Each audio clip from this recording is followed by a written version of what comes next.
Welcome back, Mighty Vandals, to Tubs at the Club, brought to you by Snake River Stampede Whiskey, but we'll tell you more about that a little later on in the show. We are the Idaho Vandals affiliate on the Big Sky Podcast Network.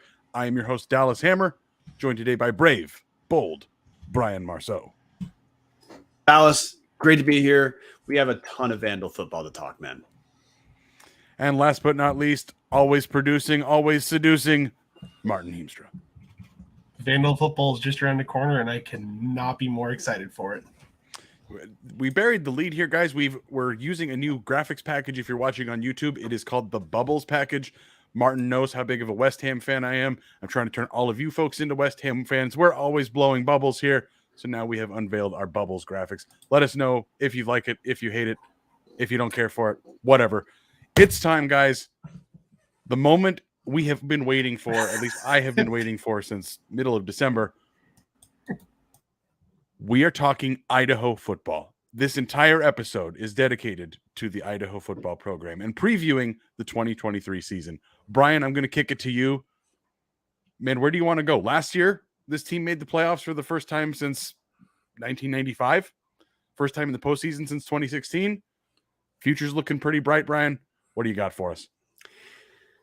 Okay, so I want to look at the season from the lens of essentially two things. Look, the media poll picked Idaho to finish second in conference, which is essentially saying finishing right at the top of the conference or right around, competing for a conference championship.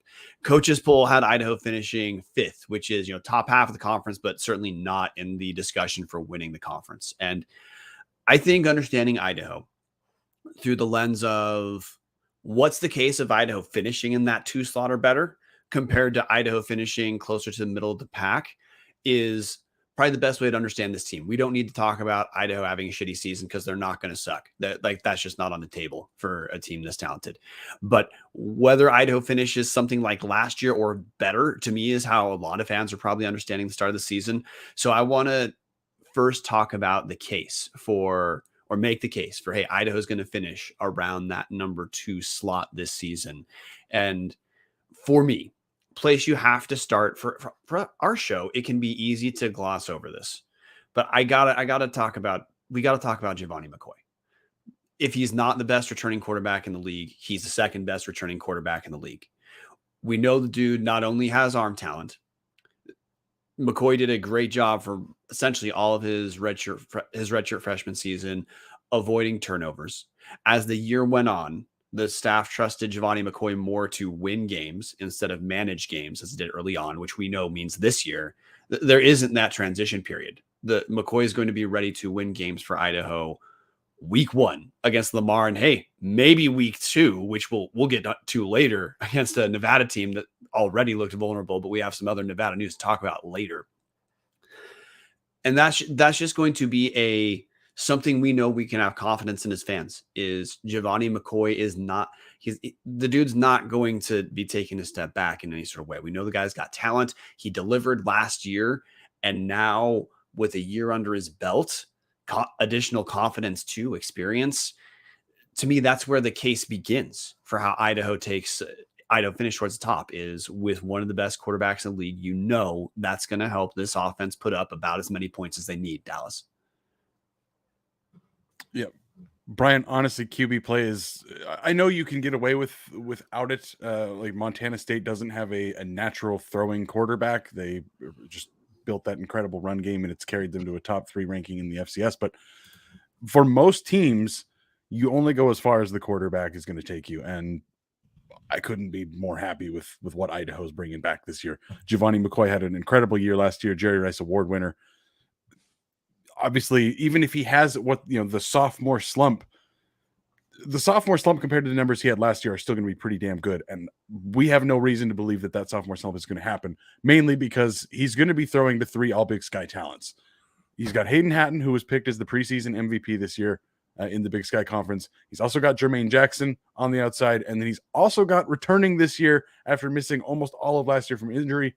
Therese Trainer is in at number 3. That leaves, I'm assuming, Jordan Dwyer at the number 4 receiver, who also looked very good last year when he was healthy. The pass catchers are the strength of this team. I don't think you could find a better single receiver in the FCS. I don't think you could find a better duo of receivers in the FCS. I don't think you could find a better trio of receivers in the FCS. This team is going to score a ton of points, and I think it comes down to the fact that McCoy and these receivers are going to be throwing the ball all over the field. Now, obviously, there's going to be things we're going to talk about as potential weaknesses in this team, but when you look at the quarterback and the skill positions on the offense, Brian, this team is loaded. This team could make a deep run. Yeah, going to hit the comment section real quick. Christy Mayer, my bad, with number 4 QB sneak. Please, no, actually, I hope we don't call that number very much. Then Patty saying Therese was taking reps with the ones at the scrimmage. Well, hey, that's something that Trebe hit on his most recent article for Lewiston Tribune is Therese Trainer is just the number 3 receiver. So Idaho at 1, 2, and 3 starting receivers has only guys who've made an all Big Sky team at one point in their career. Therese two seasons ago, Jermaine Jackson, Hayden Hatton, both first team last season. And I just want to hit us on some stats real quick in case we have some new listeners, in case we have some people who are not quite familiar with how last season went. Hayden Hatton in conference play, 15 touchdowns, and Jermaine Jackson, 3 touchdowns, but those two finished number 1, Hayden Hatton, number 3, Jermaine Jackson in conference receiving yards. And then in conference passing stats, Giovanni McCoy, 20 touchdowns to 3 picks in the conference season, man. 69% completion percentage, pretty nice. But that's, look, those position groups, they're not just relative strengths for Idaho. They're relative strengths for the entire damn Big Sky Conference. I would not take any other team's receiving room other Idaho. It is not close. I don't care who number 2 is. I truly think the gap between number 1 receiving room and number 2 receiving room is so big in this conference, it's not worth talking about. And then Giovanni McCoy, like you hit it, Dallas, that look, it's very hard to do better than 20 touchdowns and 3 picks.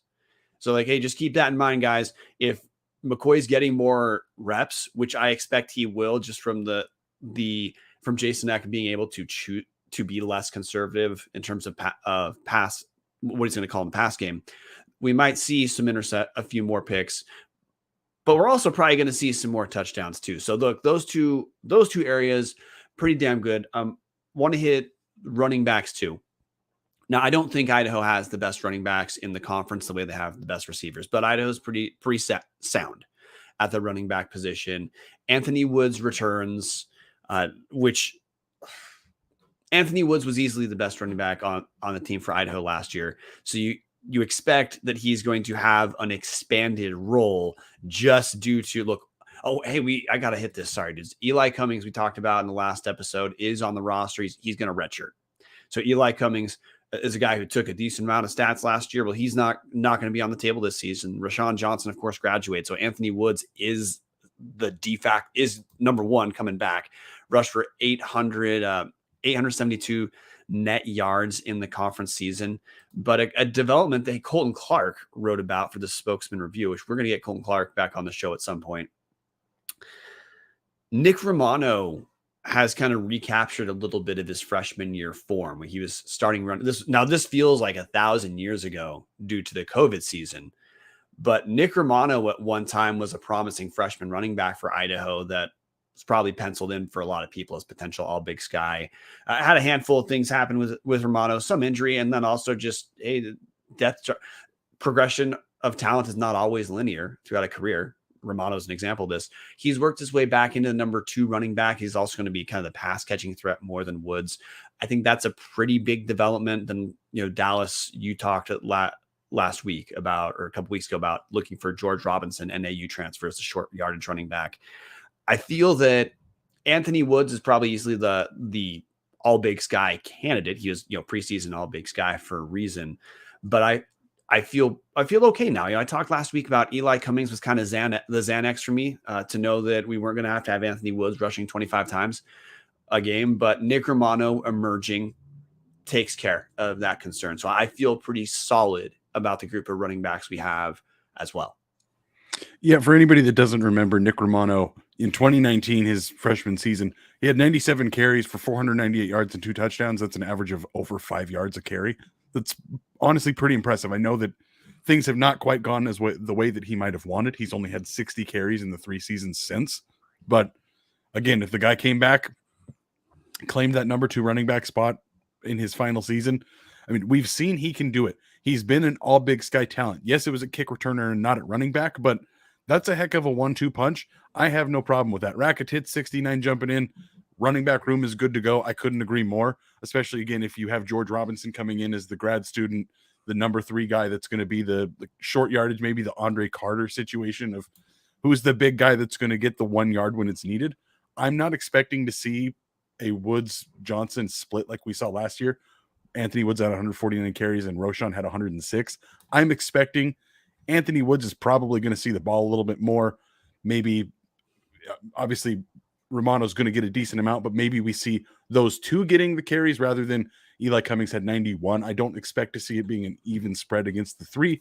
Maybe we do see that, but it feels, Brian, again, Anthony Woods was named all-conference running back this year. He might be the best running back in the conference.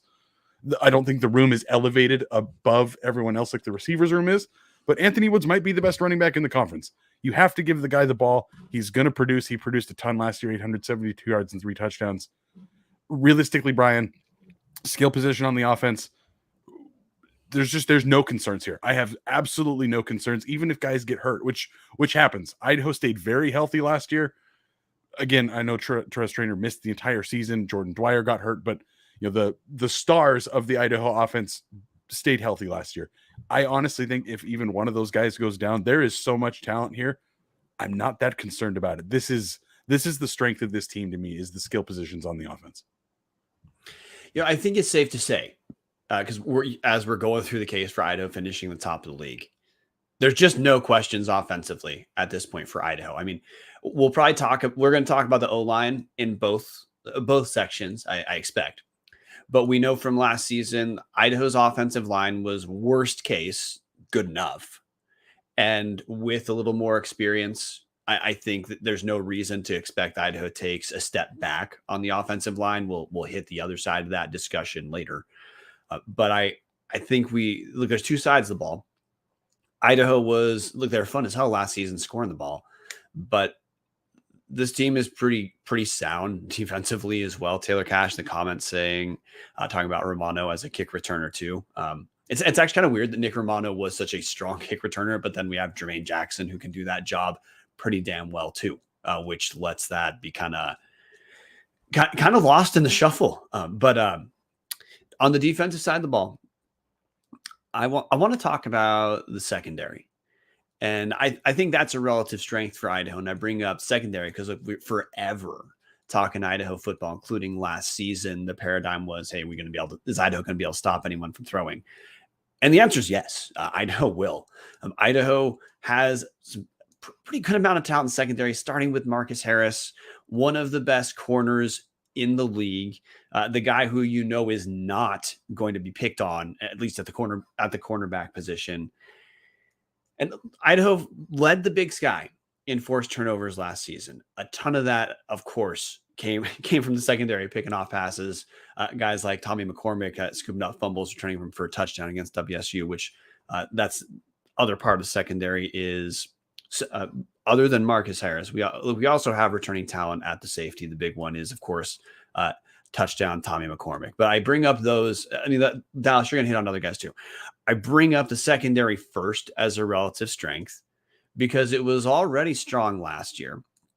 And the only real attrition, like, hey, don't mean this as a slam, but the one guy on the secondary last season, Idaho maybe would have wanted to have turnover, Jeremiah Salam, he graduated.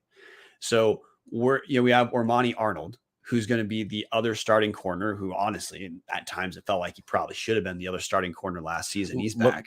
Let me jump in on you there, Brian. Coach Eck even said that at the end of the season when he was playing at the end of the year. He even said they should have given Ormani Arnold more chances last year because of how much he showed in those 4 games. So slotting him in as the opposite corner of Marcus Harris, I mean, Eck has been on that for quite a while. Well, yeah, you can take it away from here, but my point I'm trying to land on, Idaho was good in the secondary last season, both safety and mostly at the corners. Matthias Bertram is no longer a safety, so hey, that changed, but Matthias Bertram's still starting, so it's not like we lost the guy. But the contributors are all coming back.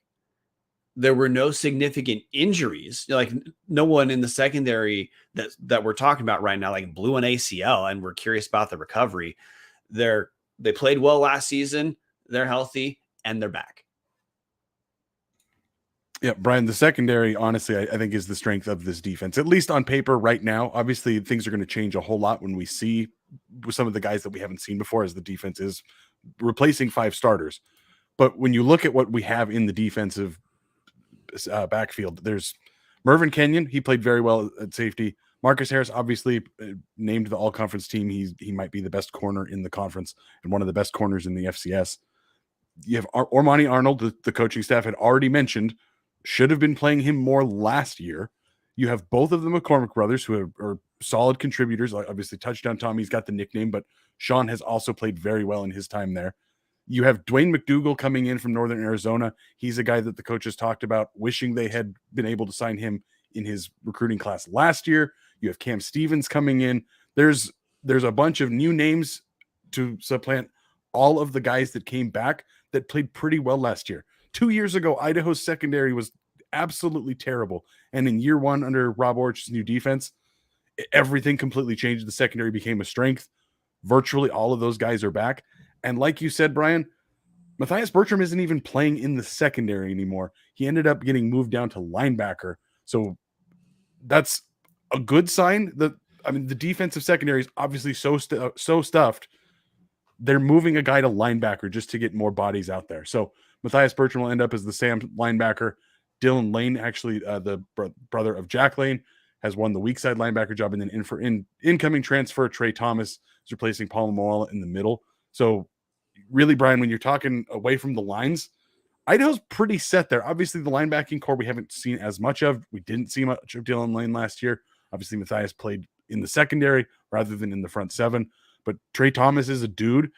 And honestly, in coverage, Brian, this feels like a team that should be pretty stout in all facets.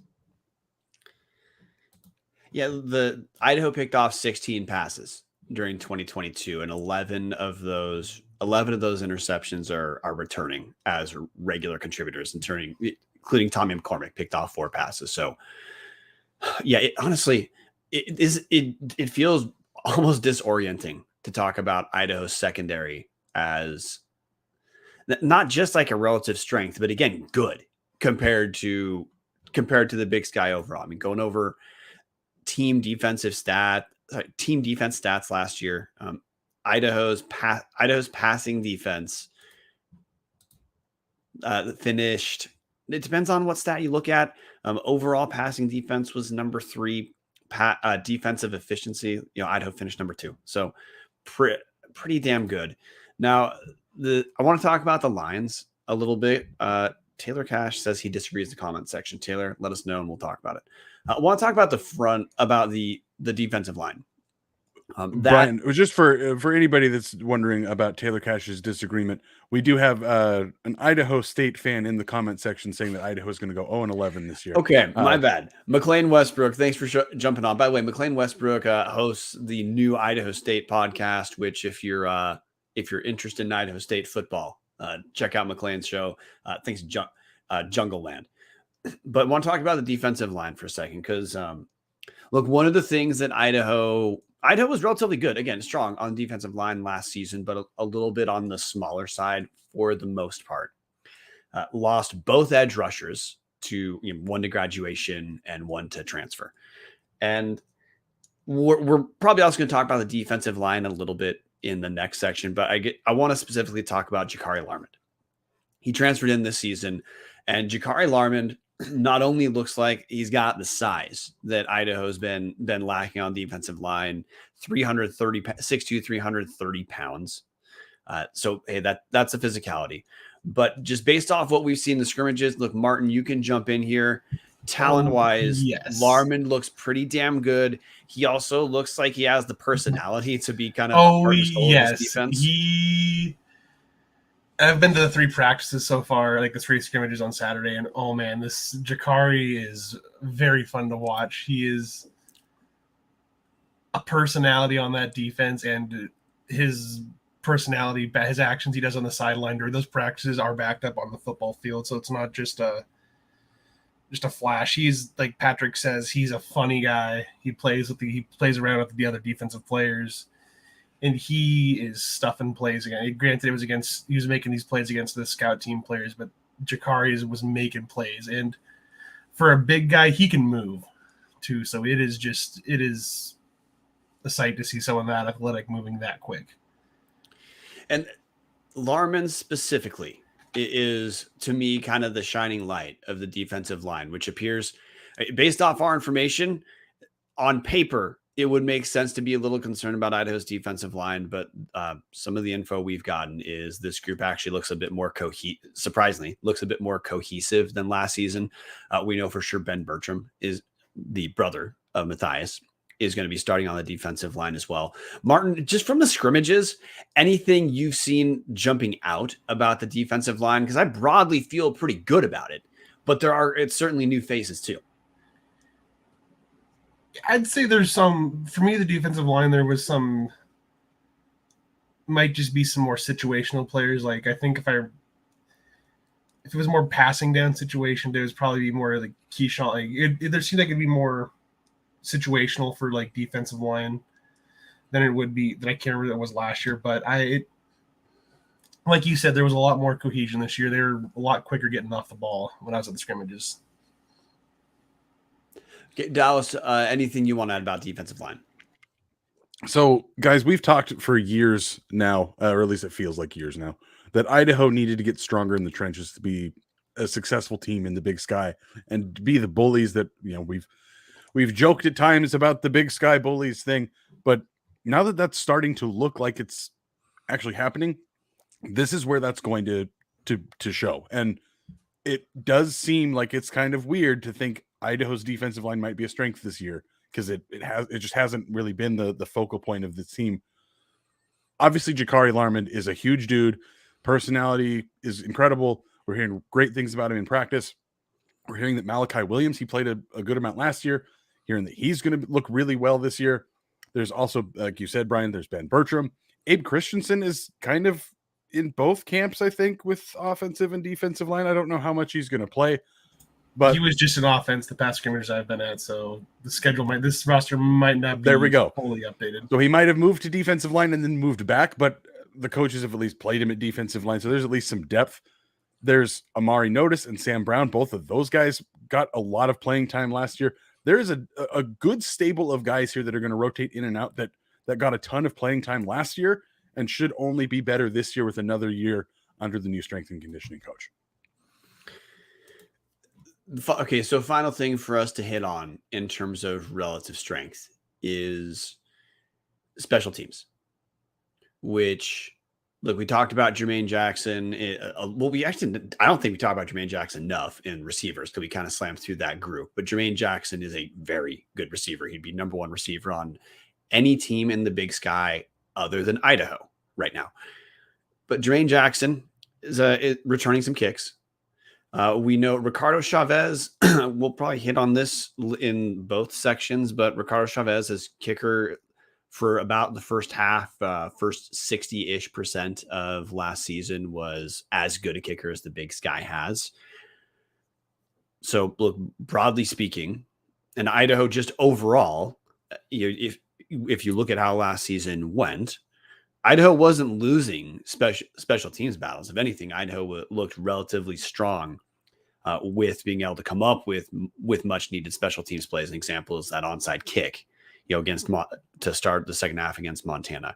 Now, schedule is slightly different. Idaho is going to have both Weber State and Montana State this year, which that's just different math. But I want to bring special teams up because I do think that's a strong enough group that we can expect that. Again, we saw a positive special teams footprint last season. I have no reason to believe that's going to be different this year. And Brian, I'm not positive of this, but what we had originally heard was that Chavez was going to be focusing on kicking and that Cameron Pope had been brought in to be the punter. I don't know if we know any more about that, but last year, Ricardo Chavez still kicked 60 or 75% of his field goals. I know that he started out much hotter in the beginning of the year, and then at the end of the year wasn't quite the same success. The kid still went 15 for 20 in his first year with the program. You can't be too upset about that if they are taking the punt duties away from him, because and I don't mean this as a slight, he's a considerably better kicker than he was punter. Yeah. If Again, he was named all-conference kicker. He was not named all-conference punter. If they focus him on the kicking, which, again, I believe was the initial intent, we might see even Ricardo Chavez be better than he was last year. Like, I know that we're talking all optimism right now, Brian, and I'm projecting as if Idaho finishes in that top 2, top 3 of the conference. But there is obviously a ton of talent here, and it reasons to stand there is a chance for every single one of them to have made an improvement. Again, just like Chavez, 75% is great, but maybe we get into the 80s this year. Okay, so we're going to hit the comment section real quick because we have another case to talk about. Before that, we're going to have to hit up one of our sponsors. Martin, I'll let you tell me who we're hitting up. So we have Capdan58 saying, y'all got me pumped for the season hearing about this defense. Capdan58 also saying, I'm a believer defense wins championships. And look, we didn't hit this, but it's just understood. But we probably should enunciate this for any new listener.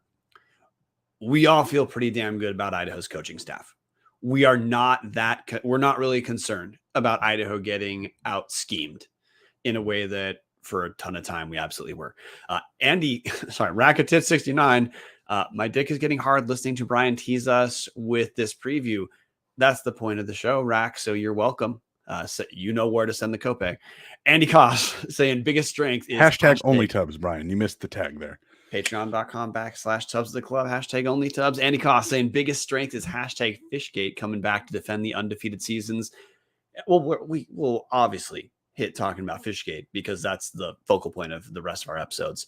And then Dane Moon saying agreed, talking about Andy Koss saying Chavez is a stud. So, Martin, we are here to talk about Hughes River. And hashtag producing in public. Dallas, you going to take this, or does your voice need me to take this? Okay. I was really, really hoping we'd do this. So, hey, Hughes River Expedition. If you are looking for a great all-inclusive week-long vacation, don't look past your backyard. Venture into the largest protected wilderness in the continental U.S., located right here in the great state of Idaho. Enjoy a multi-day trip down the Middle Fork of the Salmon, the main Salmon River of no return, the Salmon River Canyons, or the Selway, and you can even check out special trips like the one to see the Perced meteor shower. Camp on pristine beaches, run amazing whitewater, hike scenic trails, spot wildlife, soak in beautiful natural hot springs, take in history along the river, and fish some of the most remote stretches of river in the country. You just bring your clothes, let HRE handle the rest. Hughes River Expedition has been Vandal owned and operated since 1976 and ready to take you on the vacation of a lifetime. What are you waiting for? Find out what it's like to grab a paddle, catch dinner, and ride the bull all throughout the Gem State. Call them now at 800-262-1882 or check them out at hughesriver.com. Now, Dallas, the other case we're going to make is if Idaho's season does not put them in, towards the top of the conference, if Idaho finishes something closer to 7-4 like last season, or hey, worst case scenario, finishes 6-5 or something like that. Obviously, there's going to be some areas of weakness that Idaho isn't able to overcome. So you take the wheel. If Idaho's not going to finish in the top half of the conference, what's going to keep them from getting there? And it sucks. I hate calling out a position group, but it's the offensive line. And again, we've talked about this for a very long time. The offensive line is going to take time to build. And I think we're still in that spot where it's still building. Now, I'm not disparaging the guys that are there because we are seeing the youth infusion here. Nate Azzopardi, been with the program a long time. Eli Sanchez, been with the program a long time. Both of those guys slotted in at starters. The other three guys are Aiden Knapik, Charlie Vleem, and Tigana Sisi, who are all very new guys to the program. Vleem was a walk-on that just got a scholarship this year. So when we talked with Coach Eck in his very first interview with Tubbs of the two that we've done, the very first one, he talked about his offensive line at South Dakota State and how it took a handful of years to kind of build up what they were looking for. It did not end up being filled with a bunch of guys that were 4-star prospects. There were walk-ons that ended up becoming guys that started on a team that ended up going and winning the national championship last year. I'm not saying that's going to happen. I'm not saying it's not going to happen. But you look at a guy like Charlie Vleem stepping in at right tackle. He's 6'8", 285 pounds. Over the course of his year, you think you've got him for 4 more seasons. There's every chance that he's 6'8", 330 at the end of this. And he's built into the kind of lineman that you're expecting a Jason Eck team to do. I mean, has anybody seen Eck walking around the sidelines? You expect to see giant offensive linemen here. That's the one thing we just don't see a lot of with Idaho at the moment. The size on the offensive line is just not there yet. We don't know a lot about the depth because there's just so much youth on this team. Seriously, I'm not going to read through the whole roster, but if you're interested, go look at the roster on Go Vandals and look at how many freshmen are on this team. There are so many offensive linemen that are just young, inexperienced. They haven't had enough time to be in the system, building up their bodies the way you do in a college weight room. That's the concern for me, Brian. I don't know how deep the offensive line goes. I think the starting 5 guys are going to be very good. I think they're going to be, at minimum, good enough. But what happens if we start seeing some of those guys getting injured? Obviously, a guy like Jason Hallbeck that has unfortunately just, his body has not held up with him. I don't know if he's even actually on the roster anymore. Things just don't work out sometimes with linemen. It just is what it is. Sometimes they get hurt. They're the guys that are taking the most amount of impact. That to me is the scariest question mark around this team, Brian. I just don't know enough about the offensive line because it is so young. Well, and just look, we're going to hit the schedule in a second too, but just as reference point, Dallas, there's Idaho plays 4 on paper playoff caliber FCS teams and then 2 FBS teams this season. That's more than half the schedule. If Idaho's going to make it, if Idaho's going to make the playoffs and if Idaho's going to finish in the top of the conference, Idaho will have to take the developmental step of being a team that starts to beat playoff caliber teams. And that was one of the things we saw last season. Compare Idaho to UC Davis, compare Idaho to Sac State, compare Idaho to like Montana State right now. The offensive lines are just a little bit different. I don't think of Idaho as having like a lower half of the Big Sky offensive line by any means, but there are some teams in the Big Sky who dominate at the offensive line, and there's no reason to think that is Idaho yet. The other, to me, position that I think that there's reason to be a little bit alarmed is on the defensive side of the ball. And look, that position group is linebackers.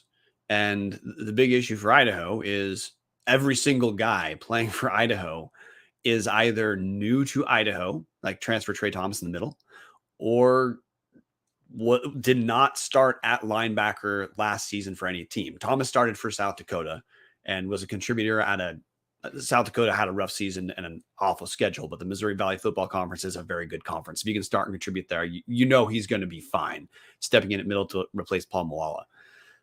But there's just no look. We already referenced Dylan Lane starting on the weak side, and we also know that Exree Alexander and Jackson Eck are both in the 2 deep. That's 3 freshmen in the 2 deep, and in one hand, I'm actually stoked to have 3 freshmen that are ready to contribute in some way. If those guys can stay together, that's going to be an incredible group in a couple years. But I think even if this linebacking core is good, there's going to be a bit of a learning curve. And Idaho just doesn't have that much time before they're playing some of the better teams where they have to pick up some wins. And Idaho getting exposed over the middle a little bit, that is kind of my concern.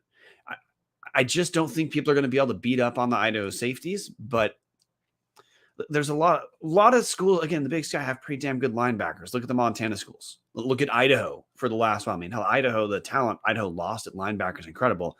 And it's essentially a blank slate compared to last year. So that on the defensive side of the ball, that's really my only concern. It's just that, like I said, 6 games are against potential playoff caliber FCS teams or FBS schools. So they're just the team. If the team's going to finish the top half of the conference, the O-line and the linebackers are going to have to grow up very fast. And Brian, that's one of those things Eck talked about a lot if you go back and go to Vandal Football on Twitter, they do the 2 questions with a coach segment. Most of the time it's with Coach Eck. Sometimes they sprinkle in some other guys. Every once in a while it's a player. But one of the things Eck has talked about in some of those interviews is the problems with last year's team when they would give up a big play. It was not because they were beat by the other team. It was because they were in the wrong spots. And that is a big concern for me with the linebacker position, just because it's a bunch of young guys and a bunch of guys that haven't been here before.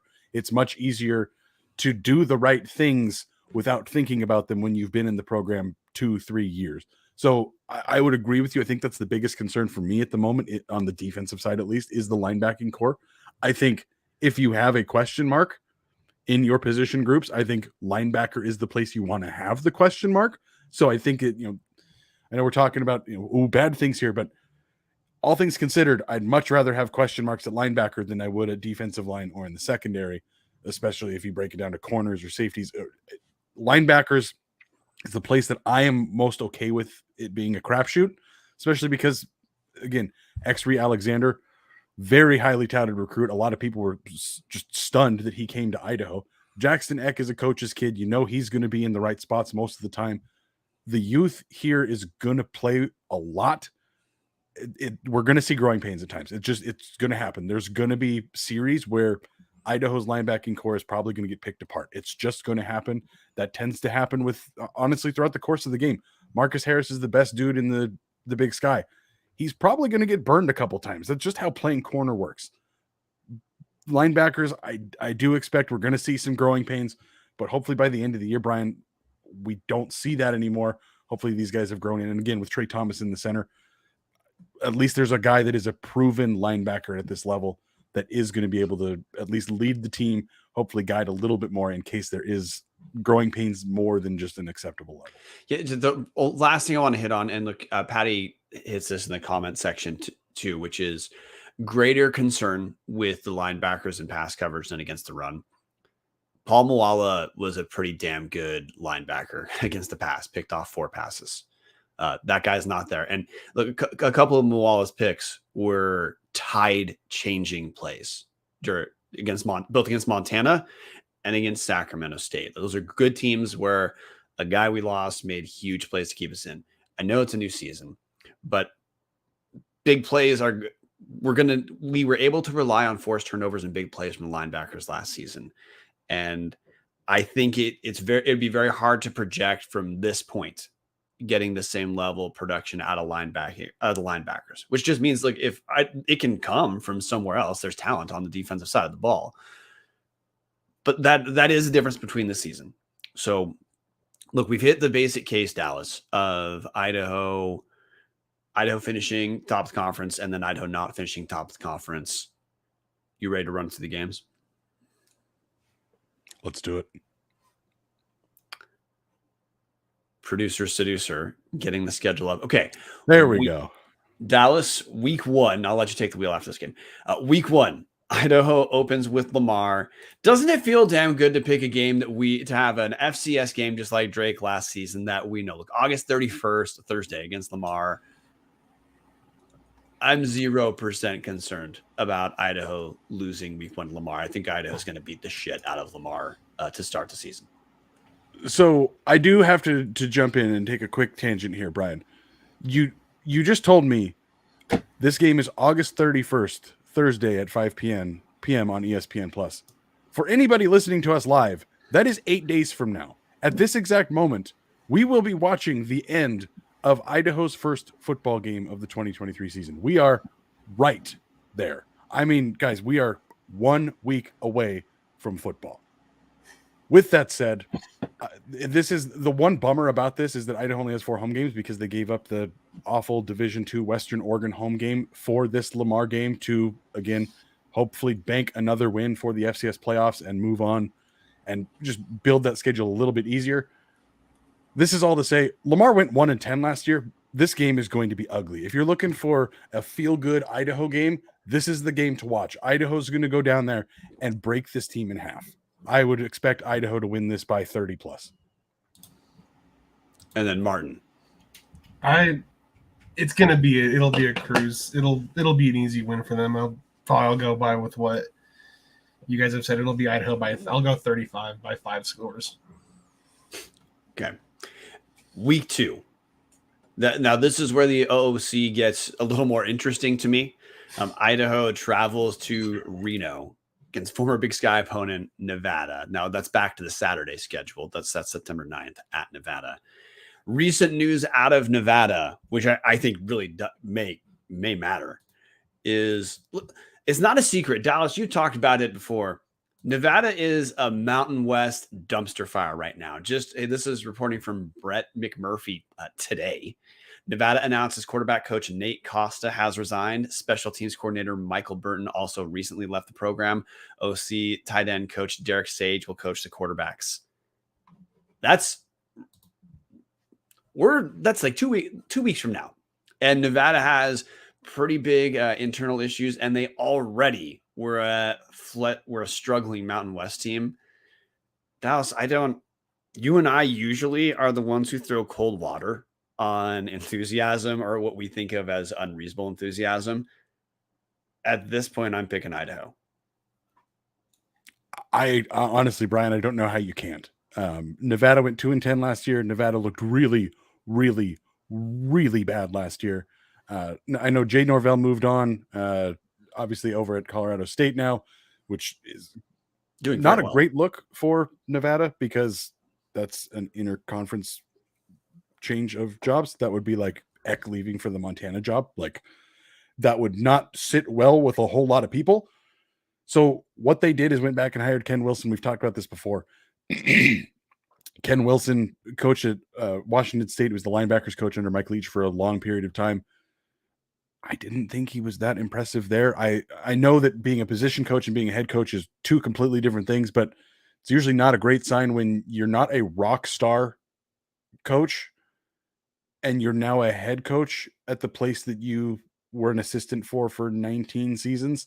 It feels like oh shit, what are we going to do? We're going to bring back a guy that loves this place. Brian, I am not scared of Nevada one bit. If there is an FCS over FBS upset this year, this feels like the one to pick. I think Idaho wins this by multiple scores. Yeah, Nevada won 2 games last season, beat Texas State and I was about to say they beat Incarnate Word. They lost to Incarnate Word. Good God. They beat New Mexico State and Texas State. That's it. Nevada wins their first 2 games last season, then drops 8 in a row. So, producer seducer. Hey, I'm not going to lie. I was going to probably be the negative Nelly one on this one and thinking they might have lost this one just because it's an FBS team. Don't have the resources. But like after I did see the news, I changed it. I'll go something like 35-20 Idaho. I don't see a way they lose it unless it's catastrophic. I do want to just jump in for everybody. Obviously, it's a year removed from last year's program, but last year, Nevada lost to number 8 Incarnate Word 55-41 at home. So the precedent for Ken Wilson's Nevada schools losing to a top, let's say Idaho's in the top 10 at that point, to a top 10 FCS school, that legitimately does happen. Idaho currently number 8 in the stats poll. It's not unrealistic to think Idaho goes in there and does the same thing to Nevada that Incarnate Word did. So we've all got Idaho at 2-0, and this is where the game 3, Idaho travels to Berkeley to play current Pac-12 member Cal, what looks like future ACC member Cal. This matchup, to me, it's interesting because Cal, obviously not a strong football team, finished 4-8 last season. Cal's wins came against UC Davis 34-13. They beat a pretty shitty UNLV team 20-14, beat a shitty Arizona team 49-31, lost for 2 solid months, and then narrowly beat a terrible Stanford team 27-20, which is to say last season's Cal's only wins came against a Big Sky team but a Big Sky team that did not make the playoffs, and the worst teams they played FBS wise. At this point, just because of the whole Power 5 thing, it's very hard to pick an FCS team over even a bad Power 5 team. So I'm going to pick Cal for this game and just assume it's going to be closer. But I'm still going to feel good. I mean, like Idaho looked great in their FBS games last season. Jason Eck knows how to get the team up. So I half want to call this 50-50, but at this far away, I got to pick Cal. Unfortunately, I have to go the opposite direction. I don't think Idaho beats Cal. As Brian said, they only won 4 games last year, but one thing that was not mentioned, 5 of Cal's losses were by a touchdown or less. That includes on the road at USC. That includes at home UCLA. It includes Washington. It includes Notre Dame. Like, this was a team that, yes, they finished poorly. I do not believe in Justin Wilcox. I think he's not a very good coach. I also don't think Cal really cares because football is just not really something they care about most years. I just don't see it, though. I know that there's the Pac-12 falling apart, and maybe 2 years from now, this would be a completely different discussion. But as it stands now, it's still the Pac-12. I don't think Idaho can pull it off. I do think it's going to be fairly close, but I just don't see it. They did beat UC Davis by 21 last year. I don't know if Idaho loses by 21, but I just can't pick Idaho to win this game. I'm going with an Idaho loss too, but I think it'll be something similar to like the WSU game where we're just freaking out and then they pull it out late, like 24-17 or something like that. Yeah, Jason Mayer and Rakitits both in the comments section picking, inverse picks. Jason picks a Cal 31-28 and Rakitits picks Idaho 31-28 over Cal. So, hey, all three of us have Idaho at 2-1 at this point. And now the conference season starts off at home, but talked about this earlier. Look, if Idaho's going to make the playoffs, they're going to have to beat some theoretically higher caliber teams pretty damn fast. Sacramento State comes to the Dome. I hate to say this at this far away because of just what we saw, how the line of Idaho was both offensive and defensive lines last season against Sacramento State were not ready. I know the game finished close, but if Troy Taylor could replay that game, he just wouldn't have let Palm Walla pick him off twice in a row. I'm gonna go Sacramento State, which I absolutely hate to do. Honestly, in some ways, I am more concerned about Sacramento State than Cal after Dallas's research last week. But that put Idaho at 2-2 4 games in. Dallas Sacramento State opener. I'm going to pick Idaho in this one. Sac State, obviously, we talked a lot about it, and I think I convinced Brian that Sac State is going to be better than maybe we were expecting initially, and especially in our way too early rankings. Right now, could be totally wrong about that, but Idaho did travel to Sac State last year. Again, very close game. I think Idaho pulls it off this year, and Brian, that's Idaho looking at 3-1 in the first 4 weeks. I'm pretty confident in thinking Idaho picks up wins in 3 of those 4 games. Feeling really good about the start of the season. Jason Mayer jumping in, UI 63, Sac State 56. I don't know if Sac State's defense is going to allow 63 points, but I love the energy, I love the enthusiasm, and I hope to see that. I will keep it short. If Idaho's obviously going to make the playoffs this year, they're going to have to win their games at home. And luckily, their 4 toughest games are all at home. So I think the Dome will be rocking. The student section will be making making things rough for the Sac State team. Idaho's going to win it. Okay. After that, look, Idaho gets on paper a reprieve, travels to Cheney, which, by the way, I bought my tickets for the Eastern game. So the Idaho ticket allotment has not yet been sold out for the Eastern game, guys. And if you want to feel like you get that 5th home game, guys, if you're in drivable distance, Cheney's not that far away. But for the love of God, don't buy your tickets through the Eastern Washington ticket office. It's twice the price because that's just how Eastern's ticket office works. Unbelievably expensive when they're not selling games out. But Idaho, look, at this point, I don't know how to not pick Idaho over Eastern. Talent-wise, just with the decimation we saw last season, though, the college rosters turn over pretty quick. We know that Eastern's going to at least should be stronger offensively, but I'm confident saying, hey, first road Big Sky game, Idaho's going to go to Cheney, pick up a win. Unfortunately, I will not be attending this game. I'm the one who lives closest to Cheney, and I unfortunately won't be there. My favorite band is playing a show in Portland that night, playing my favorite album of all time, front to back. So I unfortunately picked that over the Idaho Eastern game. Cheney scares me. I don't like Cheney. I've spent a ton of time in Cheney when I was in TV. I've been on the sidelines filming Bo Baldwin games for years and years.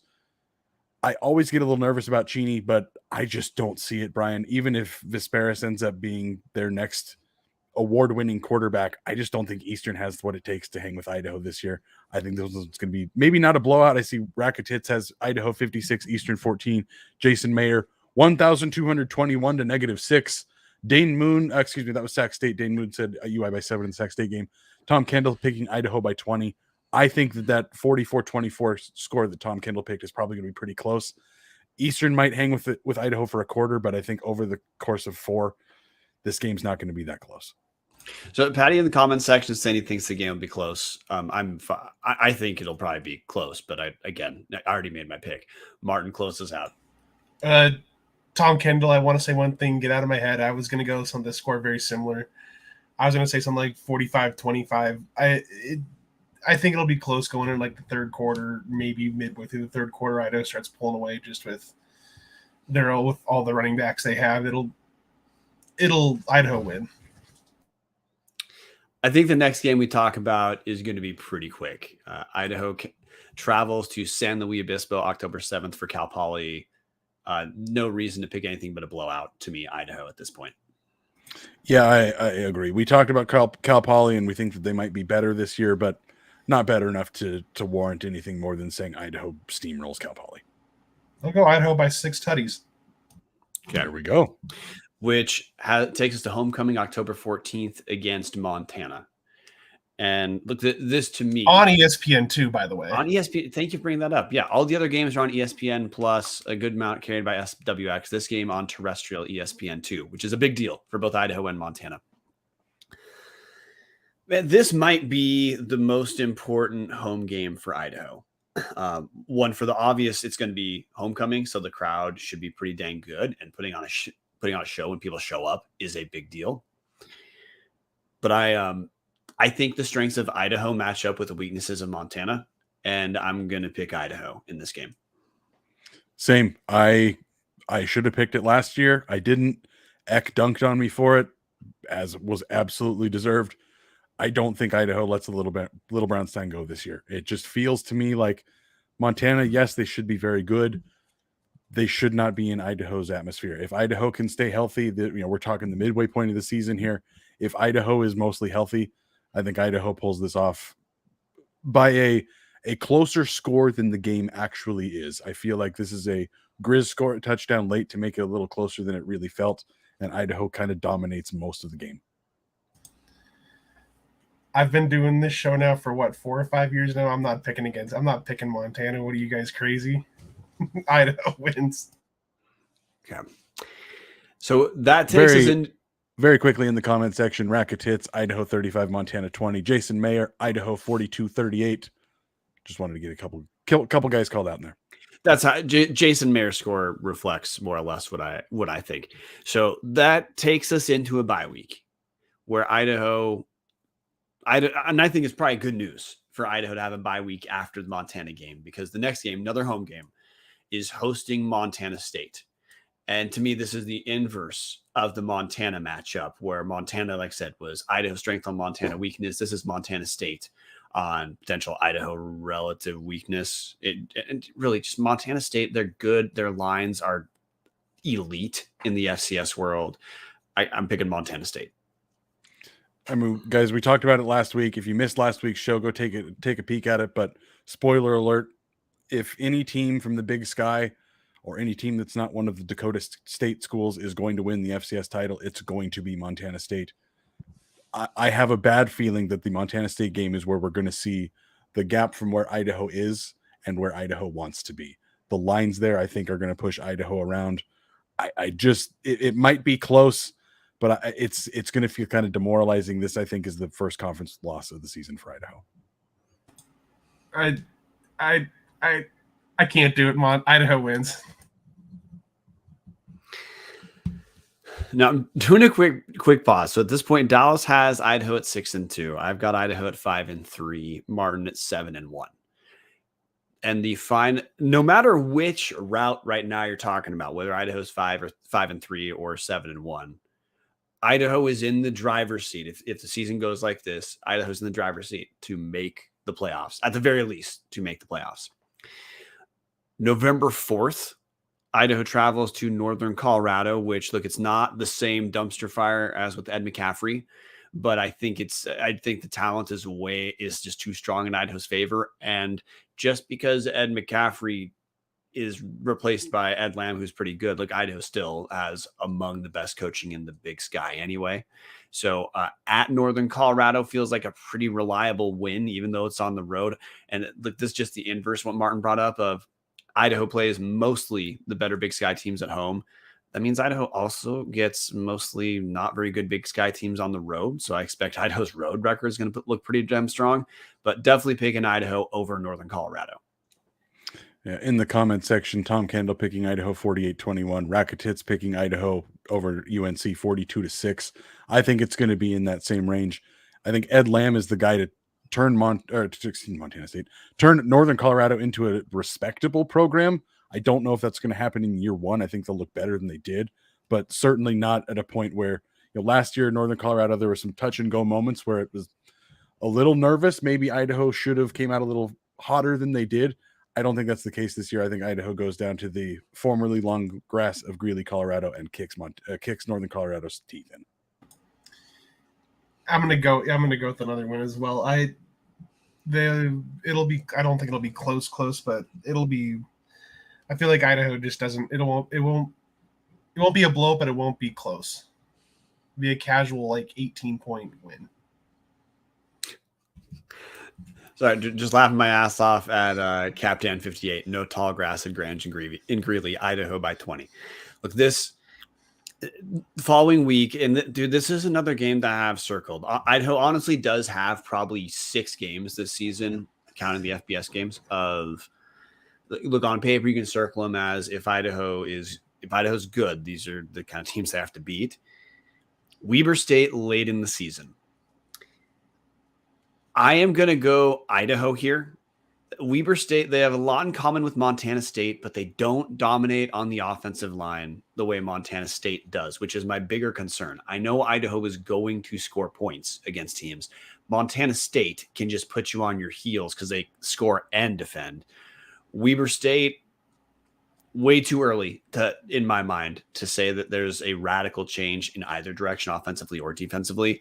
So at this point, I'm going to put Idaho putting up a win in a pretty tough game, but this is to me one of the games where Idaho can prove late in the season if they're turning that corner where they're starting to beat playoff caliber teams. Weber State's going to be playoff caliber talent wise, so a win on the road would be a pretty big deal, especially this late. In the comment section, Raketitz and Dane Moon both picking Idaho by a touchdown here. Tom Kendall agreeing with Taylor Cash that this is a trap game. I absolutely agree. This is the most trap game of trap games on the Idaho schedule. It's not really a trap when Weber should be pretty good, but this is the kind of game that you look at on paper and think, okay, Weber's offense usually isn't exceptional or even really decent. They're just kind of hit and miss a lot. Feels like that against Idaho's defense should shut them down very well. Idaho's offense should be a little too much for Weber's defense. On paper, you'd think, yeah, Idaho should probably steamroll Weber State if it was on a neutral field or in the Kibbe Dome. But you're going down to Ogden. There could be snow. It's 1 week before senior day and the hated Bungles coming to town. And realistically, at this point, all of our records we're talking about, Idaho is already in either 95% of the way to the playoffs, or they've already won enough games to get into the playoffs. This is the one. I think Idaho wins this by 3 points. I think this is a very close game. This is the one that's going to be the ugly scrap it out. Really hope you have your bad week before you get into the playoffs. I feel like that's this week. I think Idaho wins, but I think it's going to be very close. Yeah, I'm going to go agree with you guys. Idaho's going to win. It'll be a close game. I'm already excited for this sort of game. I already bought travel and stuff to go to that game, so I'm hoping Idaho can pull it out against the fighting Nick Webbers. And the final week of the season, viewers may have saw when Dallas called Weber State a trap game, because typically trap games, you're looking past the team. Idaho closes the year with Idaho State. If Idaho State is anything other than a dumpster fire, it will be considered a home run first year for Cody Hawkins. We know it's the King Spud game. Yes, that absolutely matters. But I just don't look. The only way this game is even competitive is if Idaho no shows or has a ton of turnovers, or there's colossal injury issues Idaho at this point, obviously picking them to close out the season with a win in Moscow. Part of me wishes it was in the Hoarder Corners of Holt Arena just so we could see it on TV again. But no, dude, Idaho easily is going to close the season with a win. And for a team for what the Vandals are now, where look, every win matters and getting into the playoffs. Hey, closing the season with an insurance game every single season now against Idaho State, I'll take it. Yeah, this McLean Westbrook in the comments. Also, we completely disavow McLean's podcast from here on. Says Idaho State wins and the P1 FCU KB Dome gets torn down. I think that is the least likely thing of all things in the world, McLean. I love your homerism, man. Oh boy, this game is going to be ugly. If Idaho State is competitive in this beyond halftime, this will be a disappointment for Idaho. I can't pick against Idaho. They're going to win by 50 in this game probably. So that to close that out, Dallas picks Idaho 9-2. I go 8-3. Marten goes 10-1. And based off that breakdown, both Marten and Dallas are projecting Idaho's going to finish right around number 2, or hey, 7-1. Dallas, that's what you have in league play, 7-1. 7-1 would be right in contention for a share of the league championship. So, hey, that's the ceiling. I've got Idaho at 8-3. That'd be 6-2 in conference. That clearly the only way that would be tied for a conference titles if it's absolute chaos at the top in the Big Sky, which is on the table, but because of unbalanced scheduling, it typically is unlikely. Before we get to team MVPs, we have to get a word from our other sponsor, Marten. Snake River Stampede Canadian Whiskey. And look, I've said this. I am so stoked about Snake River having sponsoring the show because I don't even have to read our ad read. I can just talk about drinking their whiskey, which I do. I buy it by the handle exclusively. It's got a finishing process which starts in ex-bourbon barrels, which adds some of those spice notes, some of the brown sugar notes, and then Snake River is finished in Oloroso sherry casks. And look, the reason I bring this up for Canadian whiskeys in particular is Canadian whiskeys are corn-forward Canadian whiskeys, which is what is mostly available in Idaho State liquor stores. You're going to notice the finishing process on those more so than in other whiskeys. And the bourbon notes and the sherry notes, they absolutely come through. In total, the whiskey's aged 8 years. It's got some nice cherry notes to go with the wood. I think of the finish on Snake River as being kind of candied. But it's a kick-ass whiskey. If you have not tried this for your tailgating, it's incredibly affordable. It's about $25 for a fifth. Again, I don't buy fifths. I buy handles. Give it a try this year, Snake River Stampede. Dallas, offensive MVPs. In the interest of not taking all of the names you guys could pick from, because I feel like I could probably pick about 7 guys here, I'm going to go with Mr. Obvious, Hayden Hatton. There's a reason that the guy was picked as the MVP of the Big Sky Conference in the preseason. There's a reason he was just named as a potential Senior Bowl guy. Again, Reese's Senior Bowl, pretty big stuff for an FCS player to get named to that. Obviously, you got to get through the season, but being on the preseason watch list for the Senior Bowl means that people are expecting him to have a huge year. Brian, I just don't see how it can be anybody other than Hayden Hatton to me.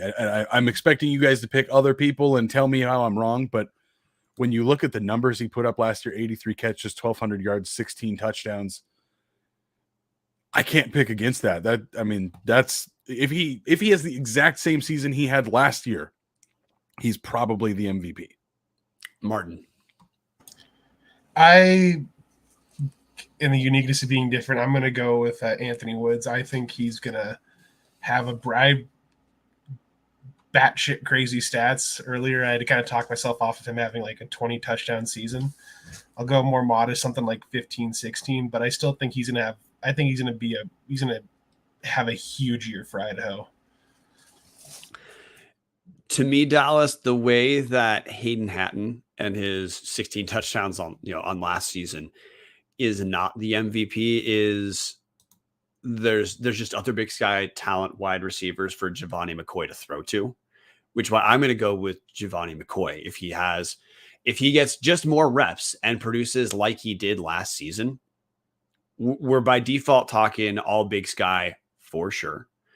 And like, if Eck actually trusts Giovanni McCoy more, which is where the talent is, and I bring that up just because we've said this 1,000 times, Eck has been open about this. He has play calling respond to the talent and what is most effective for his team.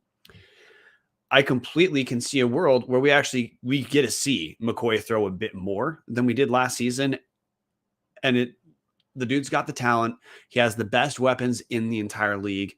I'm going to go Giovanni McCoy. And that to me is the way that Hayden Hatton may not be offensive MVP for Idaho, defensive MVP Dallas. This is a tough one because obviously when you look at the all conference preseason team, there's one guy on Idaho's defense that was named as a Big Sky, as an all Big Sky player this year. It's Marcus Harris. That is not where I'm going to go. I'm going to go with a wild card pick here. I think it's going to be Trey Thomas. I think, again, the linebacking core, we talked about it. There's going to be some mistakes made there. They're freshman guys that have never played college football before, or in Dylan Lane's case, played a little bit. There's enough depth there that we're going to see mistakes, but I think Trey Thomas was brought in for a reason. I think he's going to step up and fill that Paul Moala role just as well as Paul Moala did. I think his numbers are going to pop just like Favai's did, just like Paul Moala's did, just like all of the linebackers that were here before, going back to Trey Walker, going to the Ellises. I feel like Trey Thomas is another step in the Vandal history of linebackers in recent years. I think he's the guy. I'm going to go with Jakari Wallman. In the practice that I've been to, that dude has made me believe he's going to be the defensive team MVP this year.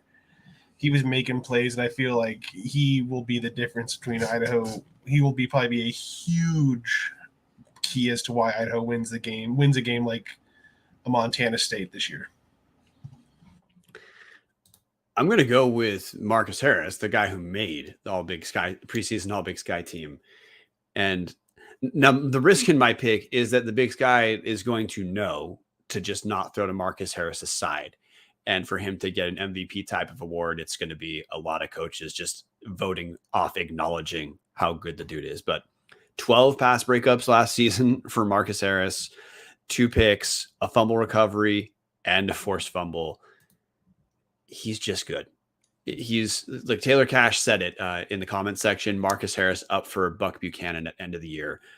I think he's that kind of talent.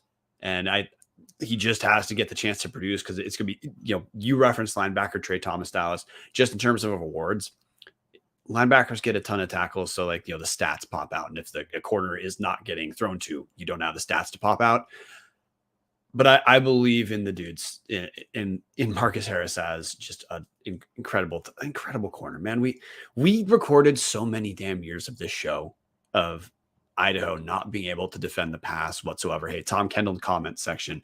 In my humble opinion, Marcus Harris has the best position coach too. Yep. Stanley Franks. Love that dude. Love the entire coaching staff, but it should honestly, hey, pivoting away from the MVP talk. Cause hey, we all said it. There's a ton of strength on this team. There's no reason to not be excited for this team. If you can buy season tickets, do it. If you can only make it to a game, tickets are reasonably priced, especially if you do the Costco buy, which is the Costco package for 2 tickets is like $62 or something like that. So, and you can cash that out for any home game you want. Support the Vandals, dude. This is a kick-ass season. This is the stuff we have all been waiting for forever. We've got talent on the team. We've got talent on the sideline. Get in there and support your Vandals. And if you can, support Tubbs the Club. Hashtag only Tubbs. Tubbs the Club at patreon.com/Tubbs the Club.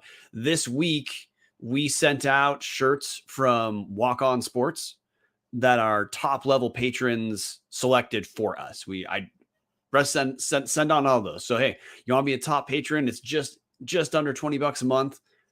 You'll get a Walk On shirt on us after you do that for a couple months, but you can support at any level, dude. What you guys do lets us run the show in a more fun way. every subscriber counts. The Discord is going to be exploding right when we get to Thursday of next week, Dallas. It's just the best time of the year, dude. Fall in America, Vandal football, dude. There's nothing better. Guys, this is the best time of the year. And not to keep trying to plug our Patreon, but this is the best time of the year to be part of the Patreon.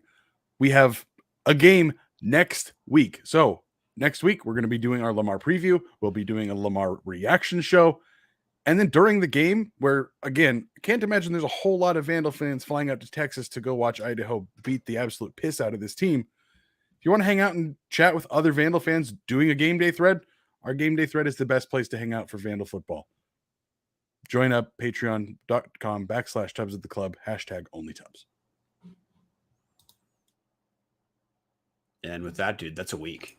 So when you guys see us next week on Tuesday or maybe Monday, if we can swing it just for the extra day, we're going to be previewing a Thursday Vandal football game, guys. It's here. And the momentum of our episodes is going to pick up right after the Lamar game too, where we have post game, sometimes right after the game, sometimes the next day, just depends on what we can swing. And then I do the Big Sky Power Rankings episodes on Sunday. So effective next week. Tubs of the Club is the center of the Big Sky podcast world. We've lost a couple Big Sky Podcast Network shows for this year. No Eagle Power Hour, no Weber State Weekly. Montana Mint is probably not recording. So truly, us three, we are the center of the Big Sky Podcast world. Thank you for your support. We couldn't do it without you guys. Until next week, go Vandals. Go Vandals. Go Vandals. This is producer Brian doing a terrible job of even finding what we're going to play us out with. So we're just going to call it good. See you guys Tuesday.